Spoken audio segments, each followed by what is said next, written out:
so that okay, we're hearing other parts of the building. It sounds like maybe cracking while we're out here. I want to just show you here. There is metal from the hotel that's actually breaking off part of the entrance here, part of the awning. You can just zoom past me just a little bit, Ruben.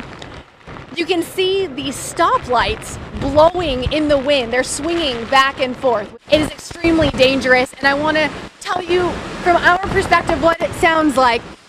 We're hearing loud booms and whistling. Take a look at this Dairy Queen.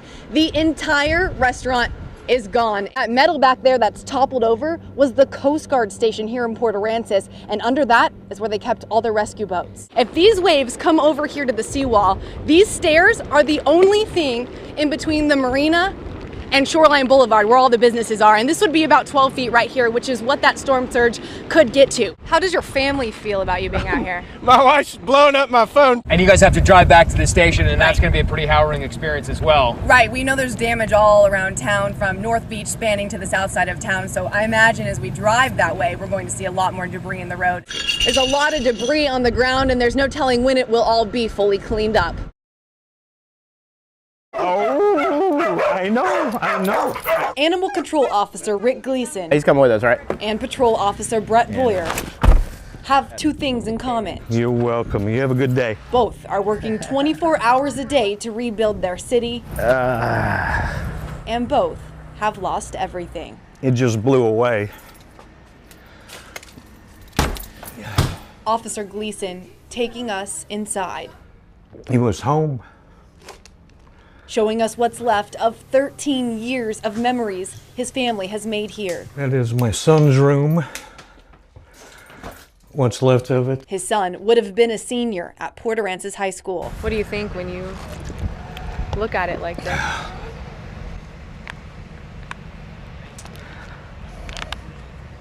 No words left. A little water table he used to play with all the time. Officer Boyer left with no furniture and no nursery. I've got a 2-year-old son, and we're due in 5 weeks. His pregnant wife stacking kids' toys, now debris out front.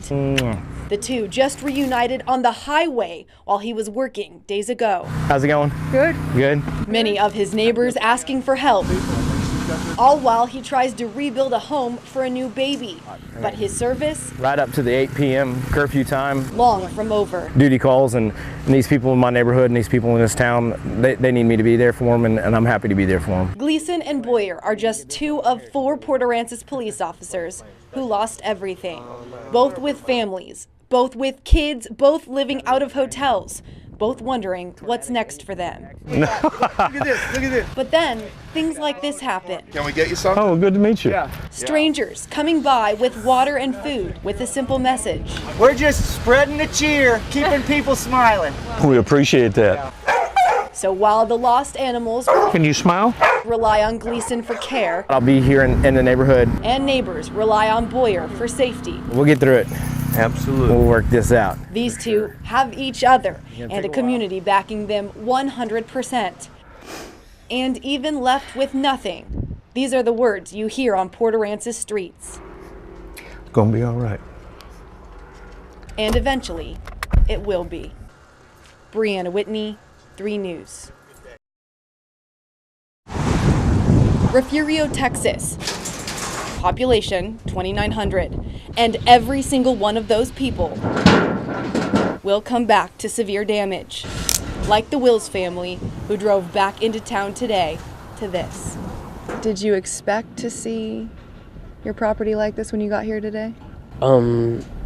Yeah, we saw pictures, but it just doesn't compare to seeing it up close, like in real life. 14-year-old Xavier Wills was supposed to start his freshman year at Refugio High School today, a proud football player for the state championship team. Instead, he and his younger siblings sifting through debris.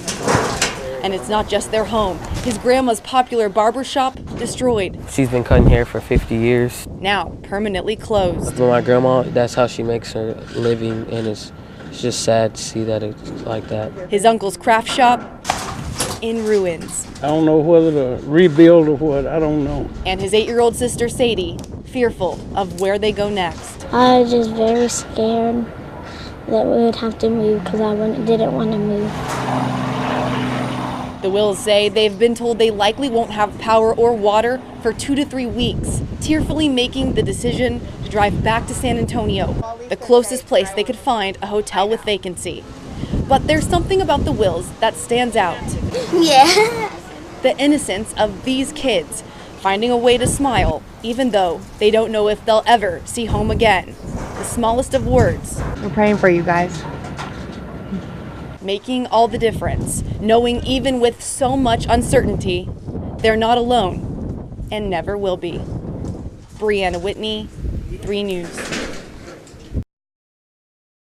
We're seeing some contractions here. Dr. Michelle Mulder delivers babies every week. Get a couple patients discharged before the baby comes. But last Friday, performing an emergency C-section in the middle of the hurricane, well, that's a different story. The head nurse came in and asked me if we could kind of hurry on this one because we really knew we were about to lose power. Total surgery time. 20 minutes. The hospital losing power just 15 minutes later. But it wasn't the surgery that worried her. It was something just down the hall. Made you a hat. Her granddaughter, Savannah. You got a Grammy hat?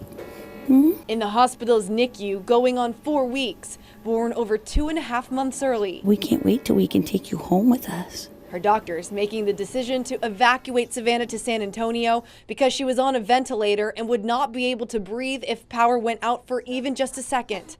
Savannah weighing barely 2 pounds. That's what made me nervous. That's what made me cry. Dr. Mulder says having a grandchild who's relying on the critical care of doctors made her even more determined to finish that C-section before the power went out, unsure if backup generators would be able to start in time. That baby born safely, and Savannah now back home safe too. Dr. Mulder hugging her son with relief, and then I hold lots of babies, but I haven't held this one. something even more special. Hi. Holding her granddaughter today She's so light. for the very first time. I'm really glad to have her home. An exhausting week for Dr. Mulder, but worth it to give new life to one family while being reunited with her own.